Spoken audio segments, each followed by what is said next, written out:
માનનીય રાજ્યપાલશ્રીનું પ્રવચન એ સરકારે તૈયાર કરેલો એક એવો દસ્તાવેજ હોય છે જેમાં સરકારની દિશા, દ્રષ્ટિ અને આગામી કાર્યક્રમોનું પ્રતિબિંબ હોય. માનનીય અધ્યક્ષશ્રી, દુઃખ સાથે કહેવું પડે કે સ્વર્ણિમ ગુજરાતના વર્ષમાં માનનીય રાજ્યપાલશ્રીના પ્રવચનમાં સરકાર નથી તો દિશા આપી શકી, નથી યોગ્ય દ્રષ્ટિ આપી શકી, કે નથી તો યોગ્ય ક્યાંય પ્રતિબિંબ સરકારના કાર્યક્રમોનું પડતું. શબ્દોની સજાવટ ઘણી બધી છે અને મારે કહેવું જોઈએ કે એ શબ્દોની સજાવટ કદાચ કેટલીક તાળીઓ પડાવી શકે, એ શબ્દોની સજાવટ ક્યારેક ક્ષણિક કોઈને આનંદ અપાવી શકે, પરંતુ એ રાજ્યનું કે રાજ્યની જનતાનું હિત નહીં કરાવી શકે. માનનીય અધ્યક્ષશ્રી, માનનીય અધ્યક્ષશ્રી, કહેવાય છે મન ચંગા તો કથરોટ મેં ગંગા. મહાત્મા ગાંધીજીનું મંદિર ગમે તેટલું ભવ્ય બનાવીએ, પરંતુ હૃદયમાં જો મહાત્માને ન વસાવી શકીએ તો એ પથ્થરની મૂર્તિની પ્રેરણા નહીં મળે. હિંસાથી ખરડાયેલા હાથ અહિંસાના પૂજારીની આસ્થા સુધી ન પહોંચી શકે. માનનીય અધ્યક્ષ, એ મહાત્મા ગાંધીજી કે જેમણે માનનીય અધ્યક્ષશ્રી રેલના થર્ડ ક્લાસના ડબ્બામાં મુસાફરી કરી હતી. હવામાં ઉડનારો માણસ રેલના થર્ડ ક્લાસના ડબ્બાના મુસાફરની વાત માનનીય અધ્યક્ષશ્રી કેટલા અંશે સાર્થક કરી શકશે. માનનીય અધ્યક્ષશ્રી, એ મહાત્મા ગાંધી કે જેમણે અડધી પોતરી પહેરીને સ્વરાજ માટે ઝઝુમ્યા, એ મહાત્મા ગાંધીને ડિઝાઇનર કપડા દિવસમાં 5 વાર બદલાવનારો કેટલા સાર્થક કરી શકશે.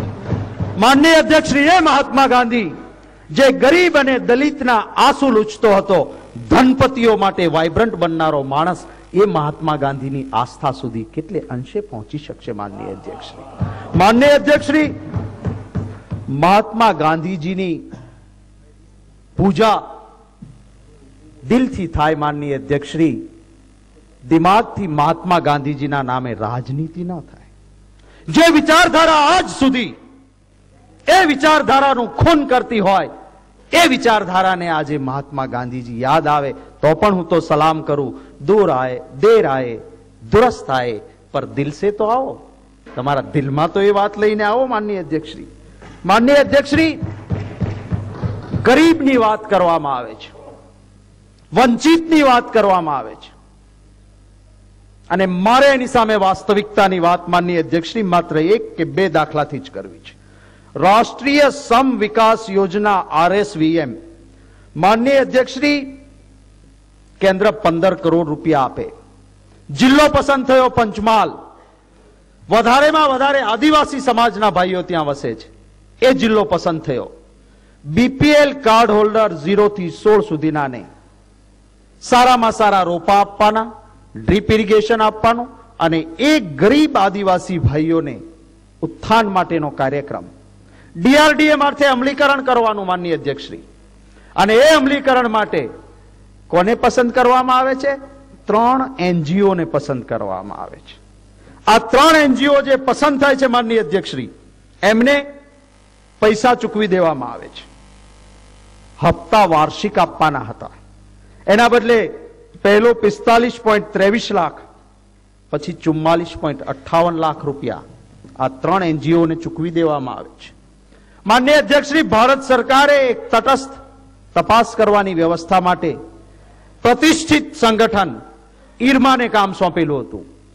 ઈરમાએ ત્યાં જોવા માટે આંટો માર્યો ત્યારે ખબર પડી કે આ 3 NGO એ તો કાગળ પરના હતા અને આ 80 લાખ ને ઉપરની રકમ તો ચાઉ થઈ ગઈ છે. માનનીય અધ્યક્ષ, શું આ આદિવાસી ભાઈઓના કલ્યાણની આપણે વાત કરીએ છીએ કે ભારત સરકારના આવેલા પૈસા, મને ખબર નહીં કંઈક આંકડો આપતા હતા કે રૂપિયો મોકલું છું ને ઉપરનું થઈને આવે છે, ક્યાંથી થાય છે ખબર નહીં. આ વાસ્તવિકતા છે. માનનીય અધ્યક્ષશ્રી, 1635 વાડીઓનો એમણે અભ્યાસ કર્યો, જે 1635 વાડીને 80.85 લાખ રૂપિયા ચૂકવવાના હતા, ત્યાં કશું જ મળેલું નહોતું, અને એની વસૂલાત કરવાનું ગુજરાતની સરકારે કામ શરૂ કર્યું. હજી સુધી એની વસૂલાત થઈ નથી. ત્યારે તમે આ NGO ને પસંદ કરનારની સામે કોઈ પગલા લીધા ખરા? માનનીય અધ્યક્ષશ્રી, શહેરી ગરીબોને આવાસ આપવાની વાત કરી, ગરીબ ઉત્થાનની વાત, શહેરી ગરીબને આવાસ અપાય. માનનીય અધ્યક્ષશ્રી, માનનીય અધ્યક્ષશ્રી, 1819 રહેઠાણો 7.51 કરોડના ખર્ચે બન્યા. ક્યારેક આ શોર્ટ રૂટ ઉપરથી જાતા હો તો નારી ગામથી ડાબા બાદ તરફ ખંડેર જેવા ઉભેલા એ ઘર દેખાશે, જે ઘરમાં એક પણ માણસ આજે રહેવા ગયો નથી. તપાસ કરી આપે શેના કારણે આ પરિસ્થિતિનું નિર્માણ થયું, કોનો એ કોન્ટ્રાક્ટ હતો, કોણે આ ઘર બાંધ્યા. 7.51 કરોડ રૂપિયા ગરીબ માણસ માટેના. અને ત્યાં ન તો પાણીની વ્યવસ્થા થઈ શકી કે માણસ આંગળી અડાડે ને ઈંટ પડે એવું કન્સ્ટ્રક્શન કરનાર સામે આપે કોઈ પગલા લીધા ખરા? આ 1700 કરતા વધારે ગરીબો માટેના આવાસ ખંડેર હાલતમાં ઉભા છે. અને હું ચેલેન્જ પૂર્વક કહું છું, એમ નહીં, દસ્તાવેજી વાત સાથે કહું છું કે આ ખોટું થયું છે, નાણાંનો દુર્વ્યય થયો છે અને ગરીબ માટેની નુકસાનકારક વાત થઈ છે. માનનીય અધ્યક્ષશ્રી, માનનીય અધ્યક્ષશ્રી, આદિવાસી ભાઈઓ માટે વન સંપત્તિ પર અધિકારનો કાનૂન આવ્યો છે. આ કાયદાનું અમલીકરણ કરવામાં વિલંબ શેના માટે થાય? એ સંપત્તિ પરના અધિકારના હક પત્રો એમને મળવા જોઈએ અને તાત્કાલિક મળવા જોઈએ. આપણે આપીએ છીએ ખરા? આપણે તો કાયદામાં કંઈક એવું શોધીએ છીએ કે જે આદિવાસી ભાઈ જમીનનો માલિક બન્યો છે એ જમીનના માલિકમાંથી પાછો મજદૂર કેમ બને, એની જમીનો વેચાય કેમ, એના નિયમોમાં કેમ ફેરફાર થાય, એની કલમ કેમ નાબૂદ થાય અને આદિવાસી ભાઈની જમીન બિન આદિવાસી લઈ લે અને એ પછી એ જમીનનો માલિક એ મજદૂર બને. શું આ આયોજન છે આપનું? શું આ સ્વર્ણિમ ગુજરાત છે? માનનીય અધ્યક્ષશ્રી, માનનીય અધ્યક્ષશ્રી, આજે જે વાત કરીને આવીએ છીએ માનનીય અધ્યક્ષશ્રી, એ તમામ લોકોનો વિકાસ થાય એની વાત કરવી પડશે. કોઈ ક્લાસ નહીં, માસ આગળ વધે એને જ આપણે વિકાસ કહી શકીએ. માનનીય અધ્યક્ષશ્રી, કોઈ દલિત, કોઈ આદિવાસી, કોઈ લઘુમતી એ પાછળ રહી જાય અને એકાદા ક્લાસનો વિકાસ થાય એને આપણે વિકાસ નહીં કરી શકીએ. માનનીય અધ્યક્ષશ્રી, મને આનંદ છે કે આજે આ રાજ્યપાલશ્રીના પ્રવચનમાં લઘુમતીના કલ્યાણ માટેની વાત કરવામાં આવી છે. ચલો, અમે કહેતા હતા તો તૃષ્ટિકરણ એ પણ સમાજનો નાનો ભાઈ છે. ગરીબ હોય, આદિવાસી હોય, દલિત હોય કે માઇનોરિટીનો ભાઈ હોય, એના કલ્યાણની ચિંતા કરવી જોઈએ. આપણે આજે સૂઝ્યું છે એ ક્યાં આશયથી સૂઝ્યું છે એ મને સવાલ થાય છે. જો દિલથી આપ લઈને ચાલતા હો, અમે સંપૂર્ણ સમર્થન આપીશું. પરંતુ વાસ્તવિકતા શું છે માનનીય અધ્યક્ષશ્રી? વાસ્તવિકતા જે છે એ છે માનનીય અધ્યક્ષશ્રી કે આ કલર જે બદલાયો છે માનનીય અધ્યક્ષશ્રી, કેટલીક વખત કેટલાક લોકો એ પ્રાણી ભયથી કલર બદલે છે અને કેટલાક સિઝનલ કલર બદલે છે. ભય અને સિઝનલ કલર બદલારાઓ ઉપર માનનીય અધ્યક્ષશ્રી વિશ્વાસ ન મૂકી શકાય કે આ ભય કે સિઝનલ વાતાવરણના કારણે કલર બદલે ને એનો બહુ વિશ્વાસ કોઈ કરે એમ માની લેવાને કારણ નથી. માનનીય અધ્યક્ષશ્રી, જે લોકો સાંચર કમિટીના અહેવાલની હોળીઓ કરતા હતા એ સાંચર કમિટીનો અહેવાલની વાત કરવા આવે માનનીય અધ્યક્ષશ્રી, આનાથી બીજી વાત શું હોઈ શકે? માનનીય અધ્યક્ષશ્રી, એમાં કહેવાયું છે કે પ્રધાનમંત્રીશ્રીએ, અમે તો કઈ આપતા નથી, પણ પ્રધાનમંત્રીશ્રીએ લઘુમતીઓ માટે 15 પોઈન્ટનો પ્રોગ્રામ આપ્યો છે અને એમાં ગુજરાતને ગુડ કહ્યું છે. સાહેબ, 4 કેટેગરી છે: excellent, very good, then good and bad. Generally bad કહેવાનું સરકાર ઈચ્છતી નથી હોતી. Good is considered as a bad. તમે પ્રમાણપત્ર લઈને આવ્યા હોત કે યુ આર એક્સેલન્ટ, હું એપ્રિશિએટ કરત કે તમે એક્સેલન્ટ થઈને આવ્યા. તમે એટલીસ્ટ પ્રમાણપત્ર લઈને આવ્યા હોત કે યુ આર વેરી ગુડ, હું તમને અભિનંદન આપત. પરંતુ તમને તો ગુડ કહ્યું છે. It means you are not excellent, you are not average also. તમે તો તળિયે જ જે સર્ટિફિકેટ મળે છે કે આપણે સીઆરમાં પણ સામાન્ય રીતે કોઈને એડવર્સ સીઆર ના આપવા હોય પણ આપણને લાગે કે એને આપવા જેવું નથી, ત્યારે વેરી ગુડ કે એક્સેલન્ટ ના બદલે લખતા હોય છે ગુડ.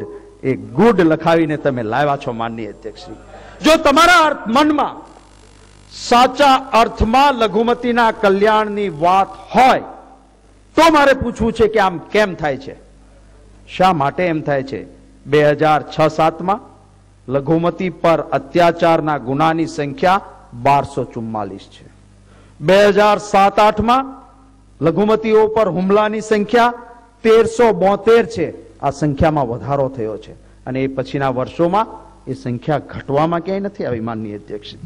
માનનીય અધ્યક્ષશ્રી, હું તો એમ છતાં પણ કહીશ અને ઈચ્છું છું कि काश मेरे मुल्क में ऐसी फिजा बने, काश मेरे मुल्क में ऐसी फिजा चले कि मंदिर जले तो रंज मुसलमान को हो, मंदिर जले तो रंज मुसलमान को हो और मस्जिद की आबरू पामाल न हो, उसकी फिक्र मंदिर के निगहबान. એ વાતાવરણ માનનીય અધ્યક્ષશ્રી પેદા થાય એવું આપણે ઈચ્છી રહ્યા છીએ. माननीय अध्यक्षश्री, जलाने का काम करते हो, वही करते हो. मानव अधिकार पंच माननीय अध्यक्षश्री गुजरातનું બન્યું ત્યારથી એને પૂર્ણ સમયનું માનવ અધિકાર પંચ તરીકે કામ કરવાની ક્ષમતા પણ આપણે આપવાનો પ્રયત્ન ન કરીએ. માનનીય અધ્યક્ષશ્રી, જે પંચમાં કર્મચારીઓ કે અધિકારીઓની માંગ છે, જે વધારો કરવો જોઈએ, એ વધારો પણ માનવ અધિકાર પંચમાં આપણે કરી શક્યા નથી. માનનીય અધ્યક્ષશ્રી, આરટીઆઈ ના કમિશનર માનનીય અધ્યક્ષશ્રી, શા માટે અમુક રાજ્યો જે 10-10 મૂકે છે, અહીંયા ભરાવો થયો છે, આરટીઆઈ ના કમિશનરોની સંખ્યા કેમ વધારી ના શકાય? આરટીઆઈ ના કમિશન મારફત કાયદામાં જોગવાઈ છે કે વિધાનસભામાં એનો રિપોર્ટ આવવો જોઈએ. આજ સુધી એનો રિપોર્ટ રજૂ થાય નહીં. માનનીય અધ્યક્ષશ્રી, લોકાયુક્તની નિમણૂક માનનીય અધ્યક્ષશ્રી આજ સુધી થાય નહીં. ઉપાધ્યક્ષની અહીંયા ખુરશી ખાલી હોય, આજ સુધી વિરોધ પક્ષને મળતું હોય. મને આનંદ છે આત્મારામભાઈ કે મુખ્યમંત્રીશ્રીએ કહ્યું કે જ્યારે આપીશું ત્યારે વિરોધ પક્ષને જ આપીશું. એ વાતમાં સહમત. કેદી આપીશું એવું કહ્યું નથી, એટલે આપણો તો મેળ પડે એવું નથી. એટલે ઉપાધ્યક્ષની ખુરશી પણ માનનીય અધ્યક્ષશ્રી આટલા સમય સુધી ખાલી રહે. શું આને બંધારણીય લોકશાહી વ્યવસ્થા કહેવાશે ખરી? કે બંધારણીય જગ્યાઓ પણ માનનીય અધ્યક્ષશ્રી ન ભરી શકાય? કાયદો અને વ્યવસ્થા રાજ્યમાં સદંતર કથળતી જાય છે. ઉમરેઠનો હું એક દાખલો આપું છું. એક પત્રકારે ત્યાંના બુટલેગર કાંતિ નામના માણસની સામે એક અહેવાલ લખ્યો છાપામાં, અને બીજે દિવસે શું બને છે? ત્યાંના પોલીસ સ્ટેશનમાંથી જીપ જાય છે. એ પત્રકાર કોર્ટની બહાર બેઠો છે, એને જીપમાં નાખીને પોલીસ સ્ટેશન લઈ જવામાં આવે છે. ધોર માર મારવામાં આવે છે. પત્રકાર સંઘના પ્રમુખ બાબુભાઈ ત્યાં જાય છે, એને લઈને હોસ્પિટલમાં દાખલ કરે છે. ગામ હડતાલ પાડે છે, પરંતુ સરકારનું રૂવાડું પણ હટકતું નથી. માનનીય અધ્યક્ષશ્રી, એ પોલીસ અધિકારીને ત્યાંથી સસ્પેન્ડ કરવો જોઈએ. સસ્પેન્ડ તો ઠીક, ટ્રાન્સફર કરવા સુધીની ચિંતા આ રાજ્ય સરકારને માનનીય અધ્યક્ષશ્રી નથી. માનનીય અધ્યક્ષશ્રી,